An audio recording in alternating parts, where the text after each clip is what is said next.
Hello everyone.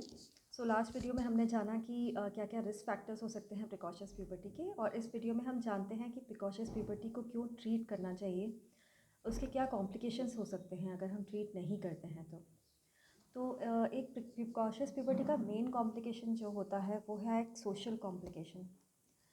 जब बच्चा 10 साल से पहले अगर बच्चे में प्यूबर्टी आ रही है एंड ख़ासकर लड़कियों में जब पीरियड स्टार्ट हो जाते हैं तो एक सोशली वो बहुत ऑकवर्ड फील करते हैं बच्चे। उनको डिप्रेशन हो सकता है, उनके बाकी कलीग्स जो हैं, बाकी पीयर्स हैं, उनके फ्रेंड्स हैं, उनको प्यूबर्टल चेंजेस नहीं आ रहे होते हैं और उनमें आ जाते हैं, तो इसलिए उनको बहुत ऑकवर्डनेस, एक इन्फीरियॉरिटी कॉम्प्लेक्स की फीलिंग, एक फ्रस्ट्रेशन, एक डिप्रेशन हो सकता है, जिसके कारण उनके जो पढ़ाई है, एकेडमिक्स हैं, उस पर काफ़ी असर देखने में आता है।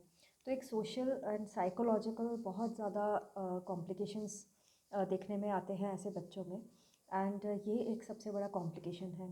दूसरा एक इम्पॉर्टेंट कॉम्प्लिकेशन है जबकि हम प्रिकॉशियस प्यूबर्टी को ट्रीट नहीं करेंगे, तो वो है हाइट। शुरू में ऐसे बच्चों की हाइट बहुत तेज़ी से बढ़ती है, तो एक्चुअली पेरेंट्स आर हैप्पी कि इनकी बच्चों की हाइट बहुत तेज़ी से बढ़ रही है, पर वो एक्चुअली प्रिकॉशस बढ़ रही है, प्री एज बढ़ रही है। एंड वो क्या होता है उस केस में बहुत तेज़ी से हाइट बढ़कर एक प्लेटो आके फिर वो रुक जाती है, बहुत जल्दी रुक जाती है। तो ऐसे बच्चे यूजुअली जो उनके फ्रेंड्स हैं उनसे वो थोड़े से छोटे ही रह जाते हैं बाद में। तो इसलिए इसमें शॉर्ट स्टेचर का एक बहुत बड़ा कॉम्प्लिकेशन है, एंड इस केस में फिर अगर देर हो जाती है, फ्यूजन हो जाता है बोन्स का, तो उसके बाद हाइट बढ़ना या हमारे द्वारा कुछ मदद कर पाना बिल्कुल इम्पॉसिबल सा हो जाता है। तो ये बहुत एक मेजर चीज़ होती है हाइट, क्योंकि जो फाइनल हाइट जो अचीव करते हैं बच्चे प्यूबर्टी के बाद, वो एक कहीं शॉर्टर रह जाती है जो कि वो नॉर्मल प्यूबर्टी के बाद अचीव कर पाते हैं।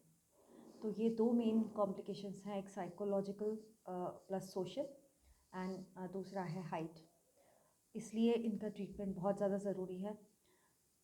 तीसरा थोड़ा सीरियस कॉम्प्लिकेशन रहता है, वो हर केस में नहीं रहता है, खासकर जो इडियोपैथिक केसेस हैं जिसके अंदर कोई मेजर कॉज नहीं है, उनमें अगर ट्रीटमेंट नहीं हो तो ये कॉम्प्लिकेशंस नहीं होते हैं।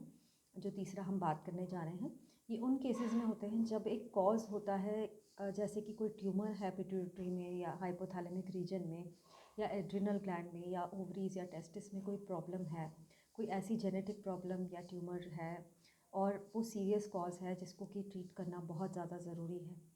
उस केस में अगर ये अनट्रीटेड रह जाता है तो फिर वो आगे बहुत ज़्यादा प्रॉब्लम्स या सीरियस कॉन्सिक्वेंसेस हो सकते हैं उसके कारण।